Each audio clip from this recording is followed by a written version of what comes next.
power comes not from words or silence, but from your presence itself. And how you manage that presence will determine go home, whether you Toby. are the convenient option or the Going valuable home. one. Law 3. Withdraw strategically. Turn your absence into power. Power does not come from always being present. Power comes from your presence carrying weight. People tend to take for granted what is always available. You always reply immediately. Always free. Always agree. Always show up. Always rescue others from trouble. At first they call you kind. Then they treat it as the default. And the day you are busy, they get upset as if you did something wrong. You did nothing wrong. You just distributed your presence without limits. Strategic withdrawal is when you are still in the game, but no one owns your time whenever they want. You do not respond to everything immediately. You do not explain every absence. You do not join every conversation. You are not cold. You have limits, and limits create value. In 1965, French President Charles de Gaulle opposed a voting reform in the European Economic Community. He did not argue, did not threaten, did not send a letter of protest. He simply pulled the French delegation from every meeting. 7 months, an empty chair, no explanation, no negotiation. France's absence paralyzed the entire organization. Other nations were furious at first. How dare France? But gradually they realized, without France, no decision carried weight. In the end, Europe conceded. The Luxembourg Compromise was born, granting each nation veto power. De Gaulle won by not showing up. Machiavelli had written 450 years before, whoever is always available will never be respected, because respect is born from the fear of loss, and no one fears losing what is free. Robert Cialdini, author of Influence, proved through experiments that people value scarce things more than abundant ones, even when the actual value is identical. When you create strategic scarcity around your presence, you are not just protecting energy, you are reprogramming how others value their access to you. You can start very practically. Do not reply to every message immediately. No need to play hard to get. Just respond according to the real rhythm of your life. Do not over-explain your busyness. Busy today. I will get back to you tonight. Is enough. Do not show up to every drama. Show up powerfully only where it truly matters. Remember this line: if you are always available to everyone, you will become the convenient option, not the valuable one. And this is very Machiavellian in spirit. Anyone who is too predictable is easy to control. If everyone knows which button makes you angry, which line makes you explain, what time to call for you to show up, then they are holding the psychological steering wheel of your life. Strategic withdrawal is how you take the wheel back.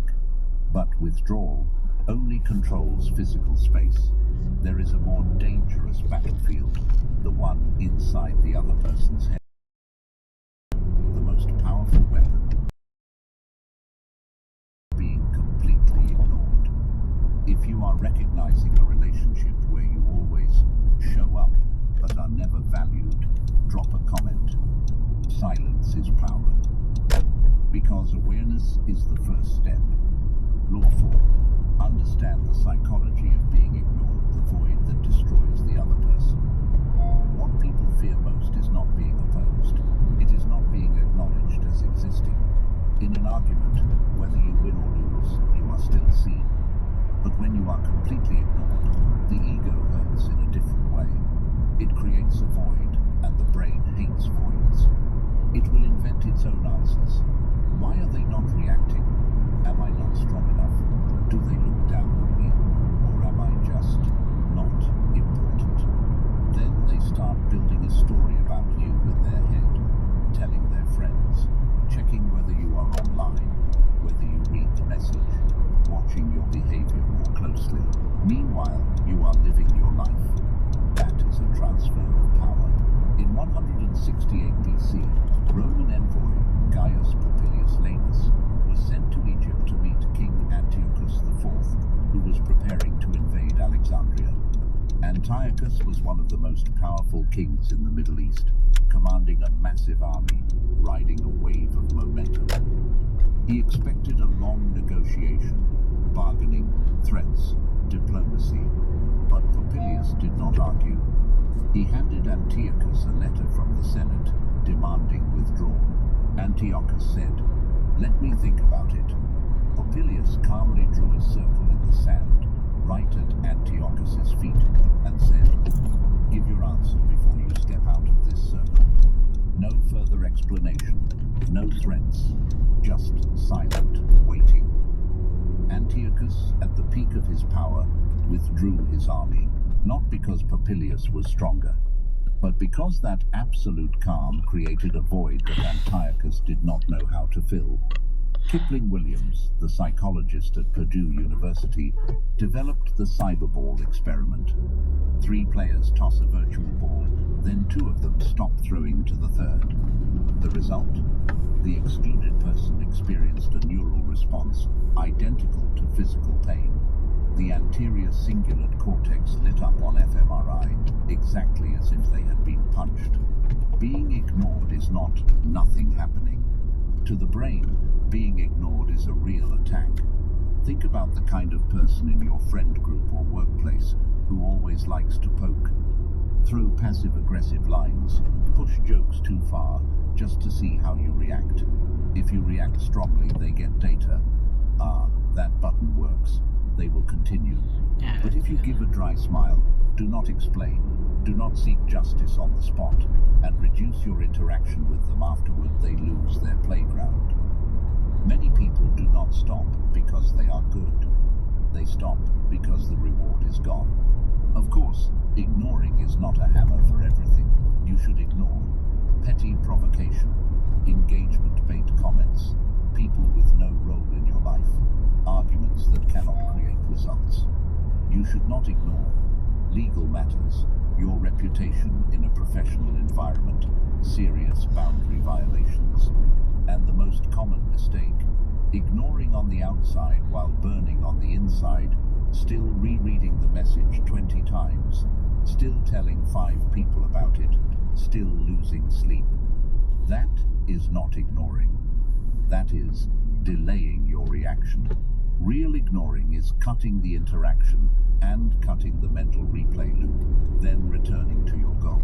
But ignoring and silence are only offensive weapons. If you do not know who to keep and who to cut energy from, every tactic is meaningless. Because there are people who, if you keep them in your life too long, will wear you down very slowly and very surely.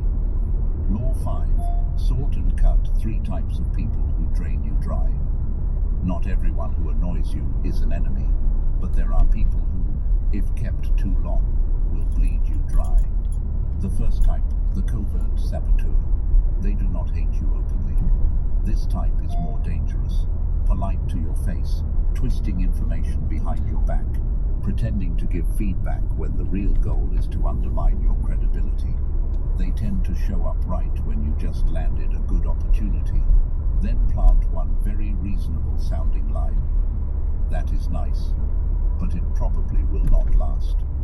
Sounds realistic, but underneath, it is planting a seed of doubt. They do not need to take you down immediately. They just need you to hesitate. In 1478, the Pazzi family in Florence, outwardly allies and business partners of Lorenzo de' Medici, conspired to assassinate him inside a cathedral. For months, they smiled, attended banquets, signed contracts, while secretly aligning with Pope Sixtus IV. The attack took place during High Mass. Lorenzo's brother, Giuliano, was stabbed 19 times and killed. Lorenzo survived only because he drew his sword and locked the sacristy door in time. The lesson Machiavelli drew. The most dangerous enemy is not the one who confronts you openly. It is the one who sits at your table every day, the one you never suspected. How to handle it? Reduce the personal information and plans you share. Reduce private contact. Increase real results. Let your results speak for you. The covert saboteur lives in shadows. The light of results takes away their stage. The second type, the criticism addict. They do not create much but always have opinions about everything. They criticize your content, your plans, the way you talk, who you spend time with, how you live. Most of the time it is not because they hate you, it is because criticism gives them the feeling of standing above. The tell. They rarely offer specific solutions. They do not build with you. They only comment. Your mistake is trying to prove you are right, sending more data, more logic, trying to enlighten them. But their goal is not to find what is right or wrong. Their goal is to maintain the position of judge. How to handle it? No long arguments, no seeking validation from people who are not building with you. Only accept feedback from people with clear competence or clear goodwill. Remember this line: do not accept a verdict from someone who has never built anything. That is not arrogance. That is discipline over your feedback sources. The third type, the energy drainer, disguised as closeness. This is the type that makes even strong people collapse because they do not attack you. They drain you. Always a story, always a crisis, always needing you to listen, always needing you to save them, always just one more time. You help because you have a good heart, but after every time you help, heavy head, emotional fatigue, zero motivation.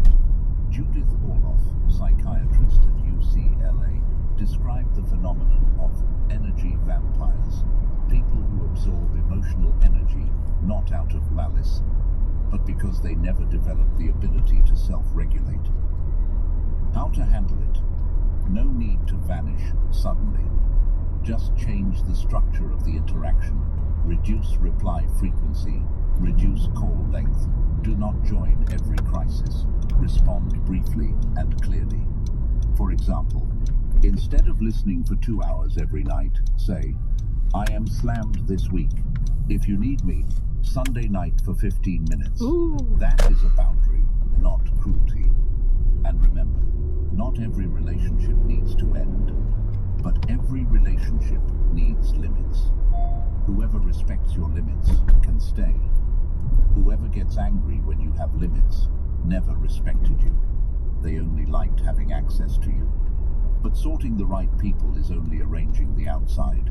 There is a more dangerous enemy, one who does not need to strike you, only needs to press the right button and you collapse from the inside. Law 6. Build emotional armor, lock the control panel. People often think they get manipulated because the other person is too clever. Not exactly. Many times you get manipulated because your emotional buttons are out in public. You are not as good as you think you are, ego wounded. Why are you so sensitive? You explode. If you have nothing to hide, why stay silent? You blow up. Not because they are strong, but because you have not locked your control panel. Machiavelli understood this clearly. Whoever cannot control their emotions will sooner or later be led by someone who knows how to trigger them.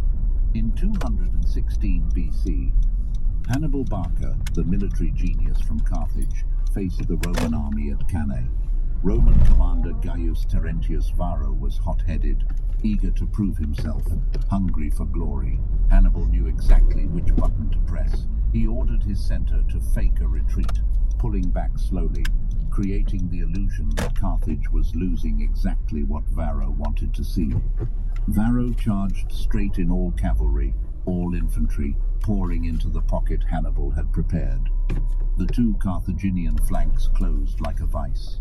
70,000 Roman soldiers died in a single day, the worst military disaster in Roman history. Varro did not lose because he lacked ability. He lost because you still have emotions, but emotions do not drive. You can still love deeply, work with everything you have, protect your people, stand up when needed. You just no longer explain by instinct, lose your temper by habit, or get dragged into someone else's battle. To build armor, you must know